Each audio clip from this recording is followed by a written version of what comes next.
talk about complex numbers. Now, I is defined to be the square root of -1.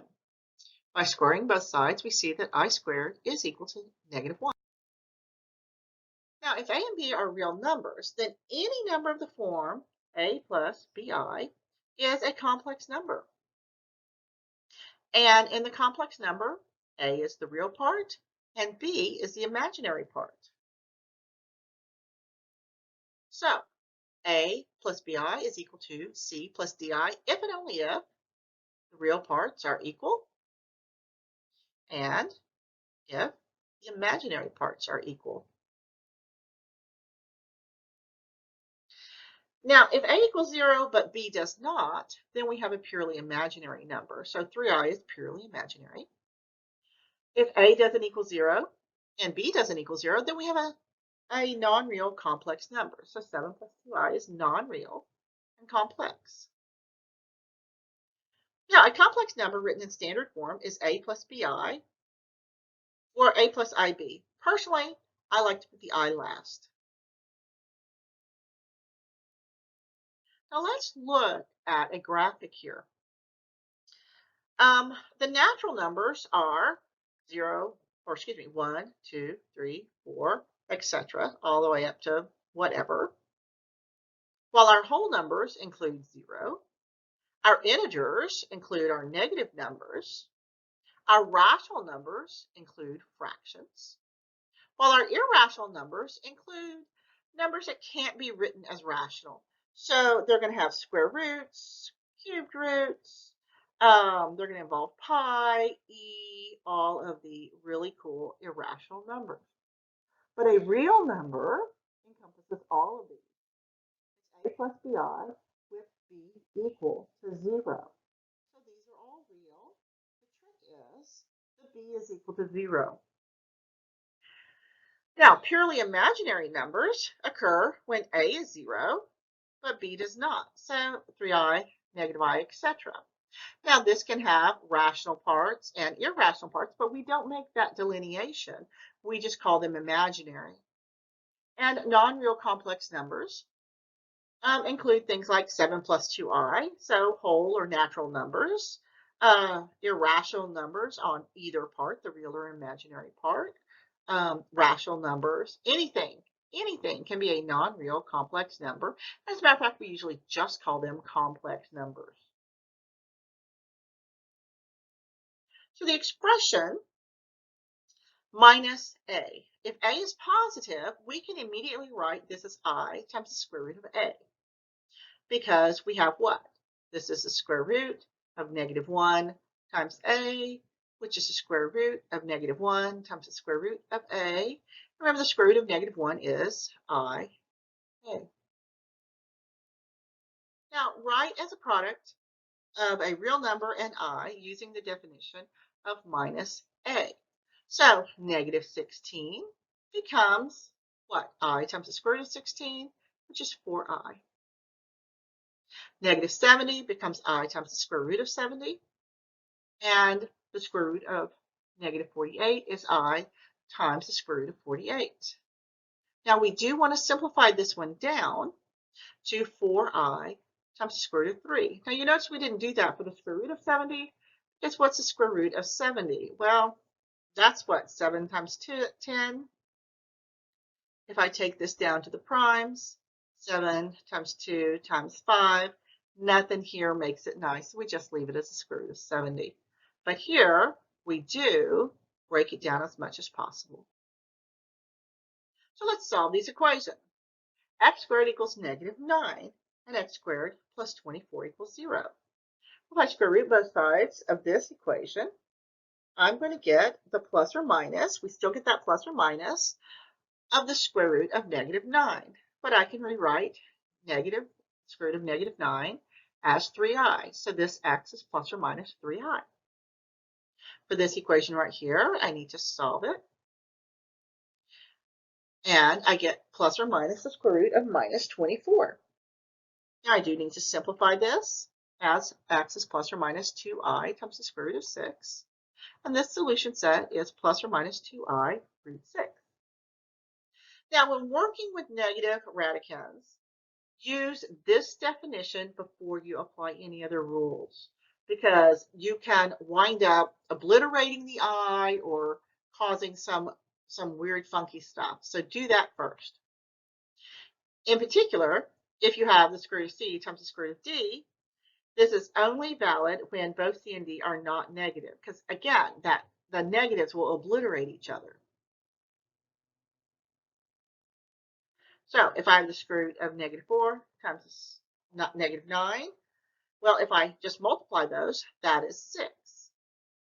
But the square root of -4 times the square root of -9 is 2i times 3i, which is 6i squared, which is -6. So you see, the square root of -4 times the square root of -9 doesn't equal the square root of -4 times -9. So use this rule first. Now, let's multiply or divide.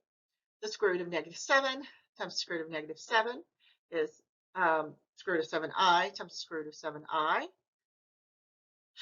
I squared is going to give me a negative. The square root of 7 squared is going to give me a 7. So I get an answer of -7. The square root of -6 times the square root of 10 is I times root 6 times I times the square root of 10. So I'm going to wind up with I squared times the square root of 60. And I want to simplify this as much as I can. So this becomes 2i squared root 15. This is not a simplified form, so don't leave it that way. Now the square root of 20 divided by the square root of -2 is I times the square root of 20 divided by I times the square root of 2, which is, now in this case, the i's cancel, so I'm left with the square root of 10. Now for this case, the square root of -48 is I times the square root of 48 divided by the square root of 24. I can use regular rules here to get this as I times the square root of 2. Now, how would I write this in the standard form of A plus BI? Well, the first thing you need to do is simplify this as much as possible. So it becomes -8 times the square root of -64 times 2 over 4, which is -8 plus 8i root 2 over 4, because I know the square root of -64 is equal to 8i. Now I'm going to factor, and you see these two factors are going to cancel. And so this is equal to -2 plus 2i root 2. Now suppose we're going to add or subtract complex numbers. Well, the cool part about this is you add the real parts, and then you add the imaginary parts. Or if you're subtracting, you subtract the real parts, and to that you add the subtraction of the imaginary parts times I. 3 minus 4i plus -2 plus 6i. You add the real parts, and then you add the imaginary parts. You get 1 plus 2i. Now, if I'm going to subtract -4 plus 3i minus 6 minus 7i, we subtract the real parts, and then we add to that the subtraction of the imaginary parts. And we get -10 plus 10i. Multiplying gets a little bit more complicated. Okay? For complex number a plus bi and c plus di, when we multiply, you can just FOIL this out. But it becomes AC minus BC plus AD plus BCI. Let me FOIL it for you. A times C is AC. A times DI. So this is plus A DI. BI times C is BCI. And then BI times DI is, what is it? It's plus BDI squared. And you see this term right here becomes minus BD. So I've got the AC here, and these two are imaginary. So I'm going to factor that I out. So this is AD plus BC. Now I'm going to collect the real parts. So this is AC minus BD. Huh. Did I do that wrong?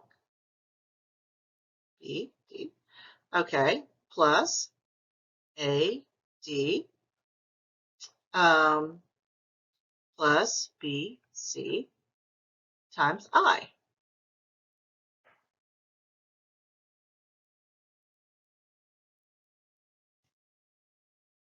So my equation up here is incorrect. I'm really glad I solved this for you.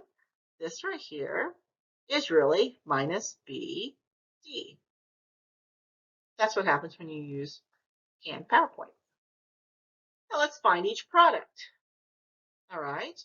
So this becomes 2 times 3, okay, plus 2 times 4i, minus 3i times 3, and then minus 3i times 4i. Collecting terms and realizing I squared is -1, I get 18 minus I. Now what if I want to multiply out 4 plus 3i quantity squared? Well, you can just use your regular old rules. It's a squared plus 2ab plus b squared, a squared plus 2ab plus b squared. Multiplying our terms out. Now when you do this one, make sure you square the 3 as well. I squared is -1. Collecting terms, I get 7 plus 24i. Now what if I want to multiply these two? And I want you to notice something. These are something called conjugates.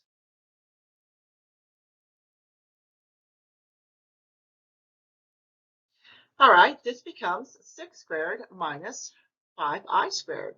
This is a plus b, remember, times a minus b is a squared minus b squared. You learned this in Algebra 2. Multiplying this out, I get 36 minus 25i squared, but I squared is -1. So this becomes 36 plus 25, or 61, or 61 plus 0i. Usually just drop that, plus 0i.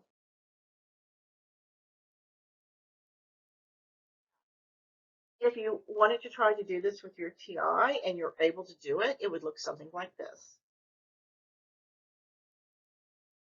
So the properties of complex numbers for any two real numbers, a and b, a plus bi times a minus bi is a squared plus b squared. Let me boil this out for you to kind of show you what we're doing. All right, this is what? A squared plus, about minus abi, and then this is plus abi, and then this is going to be minus b squared I squared. It's pretty easy to see these two are going to cancel because they're plus and minus. So this becomes a squared minus b squared I squared. But I squared is -1. So this is a squared plus b squared. Really cool property of complex conjugates. In standard form. Now we never, ever, ever have a complex number in the denominator.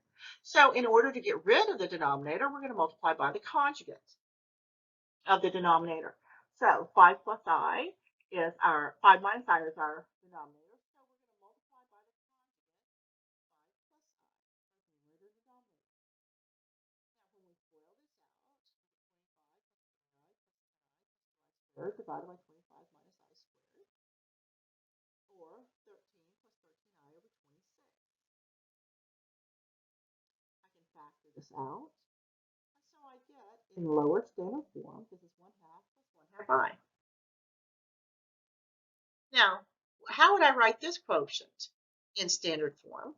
Well, I would just multiply by the conjugate, which is -I. And it turns out you really don't need the negative. But if you did, It's negative 3i over negative I squared, or negative 3i over 1, or just negative 3i. Now, this is what would happen if you used your TI-84 to do it. So how would I solve 9x squared plus 5 is equal to 6x?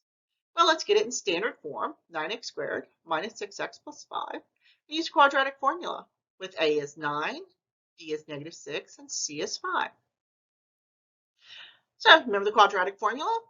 X is equal to negative b plus or minus square root b squared minus 4ac all over 2a. Plug in. Any of you say anything to me about that in class? Yeah, we're going to have a quiz. So plugging in the a, b, and c, we get 6 plus or minus the square root of minus 144 over 18, or 6 plus or minus 12i over 18. Simplifying down, I get 1 plus or minus 2i over 3. And we can write this as separate fractions. So I have a solution of 1/3 plus or minus 2i, 2/3 I. And this is a perfectly acceptable answer. Let's look at the powers of I. I to the first is just I. I squared is negative 1. I cubed is what?